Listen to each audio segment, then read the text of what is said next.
শুভ দুপুর বন্ধুরা, এই গরমে কেমন আছো জানি না। আমাদের এখানে তো প্রচন্ড গরম, মনে হচ্ছে ফ্রিজের ভেতরে ঢুকে যায়, এতটাই গরম। সবসময় ঘাম হচ্ছে, দেখতেই পাচ্ছ যে মাথার চুলগুলো মানে ঘাড়ের মধ্যে একটু রাখা যাচ্ছে না।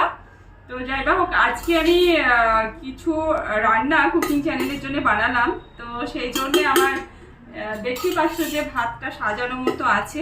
রেসিপিটা শেয়ার করতে গিয়ে আমি থালিটা সাজিয়েছিলাম একটু, আর কি বিট, গাজর, পেঁয়াজ, শসা সব কিছু মিলে একটু স্যালাড বানিয়েছি।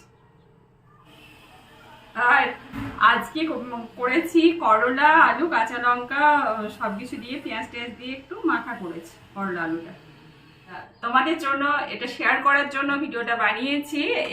এর পোস্ত তো একটুখানি মানে কি বলবো, একটু বেশি বয়স হয়ে গেছিল, একটু কচি অবস্থায় থাকলে বেশি ভালো হয় খেতে। তো আমাদের তো মার্কেট থেকে কেনা, কিছু করার নেই।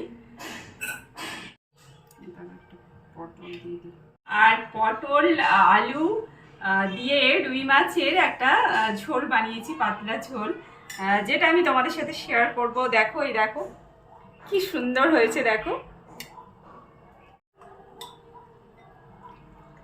যে হারে গরম পড়েছে, মানে ও। থালি সাজানো কমপ্লিট। আজকে আমার হাজবেন্ডের খিদে পেয়ে গেছে। সবাই কিন্তু খুব সাবধানে থেকো, প্রচুর পরিমাণে জল খেতে হবে, এই গরমে প্রচুর পরিমাণে জল খেতে হবে। তো চলো খাওয়া শুরু করলাম। তোমরা তাড়াতাড়ি খাওয়া দাওয়া করে আর সবাই ঠান্ডা ঘরের মধ্যে একটু রেস্ট নিয়ে নাও।